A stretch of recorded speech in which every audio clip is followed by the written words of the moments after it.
Bonjour à tous, dernier point de Demain nous appartient. Notre JT du jour portera sur Demain nous appartient. Spoiler.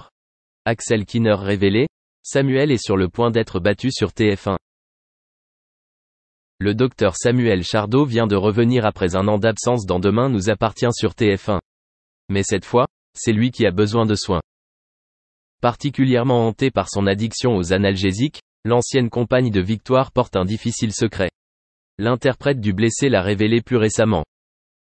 L'un des aspects les plus marquants du retour de Samuel à 7 dans Demain nous appartient début janvier 2024 sur TF1, c'est que seul Renaud, Pierre Dinaille, son père, était au courant de son arrivée et de son secret.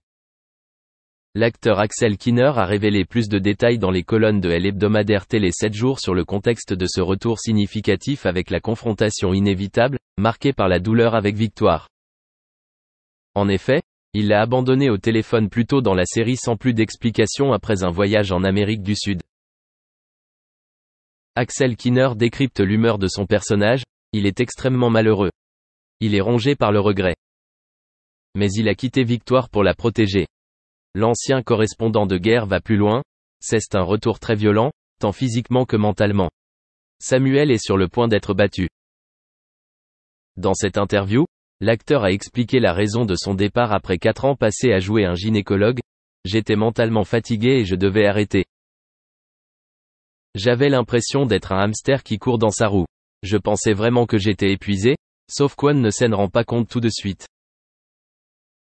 Mais tout en prenant soin de sa santé mentale, Axel Kinner a aussi fait autre chose. J'ai investi dans une start-up, j'ai travaillé dans le design avec un ami, j'ai changé de monde. Sans filtre, il décrit cette période de sa vie où il a souhaité une rupture nette. J'ai arrêté de jouer pendant cette période. J'avais 2 ou 3 rôles mais je ne les aimais pas. J'ai l'impression de me faire du mal plus qu'autre chose. Je ne veux pas faire ce travail pendant que je suis déprimé. Merci d'avoir regardé et à la prochaine vidéo. N'oubliez pas de vous abonner à notre chaîne. En attendant, dites-nous ce que vous en pensez dans la section commentaires ci-dessous. Sa production de jeux d'aventure comme Fort Boyard et Koh-Lanta. En mai 2016, c'est Denis Brognard qui déclarera pendant la finale de la saison 15 qu'Alexia Laroche-Joubert est la nouvelle présidente du programme. Côté vie personnelle, on peut dire qu'elle a eu son lot de bonheur, mais aussi de malheur. Parfois, les astres ne sont pas toujours cléments avec nous. Depuis quelques mois, elle est en deuil. Son demi-frère Andreas lui manque. Ce dimanche 20 septembre, Alexia Laroche-Joubert était invitée à un mariage. Ce qui lui a certainement fait plaisir, car il s'agissait de celui d'une des sœurs d'Andreas. Mais cette célébration l'a également beaucoup attristé. En effet, cela lui a rappelé à quel point une personne manquait à cette fête. La productrice nous a partagé une photo avec un tendre message.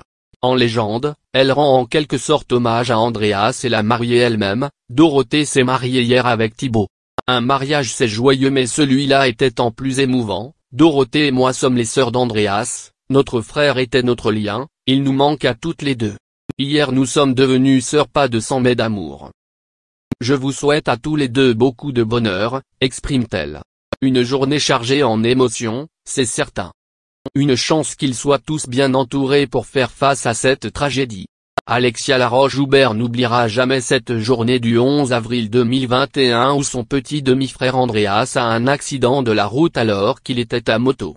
Le jeune homme était sapeur-pompier de Paris et n'avait que 24 ans, cette perte est encore toute récente et il n'y a que le temps qui pourra apaiser les souffrances. C'était le plus jeune des frères d'Alexia Laroche-Joubert. Pour lui rendre hommage, c'était la brigade, elle-même, qui a déclaré sa mort. Le général de division Jean-Marie Gontier a la tristesse de vous faire part du décès du sergent Andreas Laroche-Joubert, survenu lors d'un accident de la route. Nos pensées sont tournées vers sa famille et proches auxquels nous adressons nos sincères condoléances ainsi que notre soutien.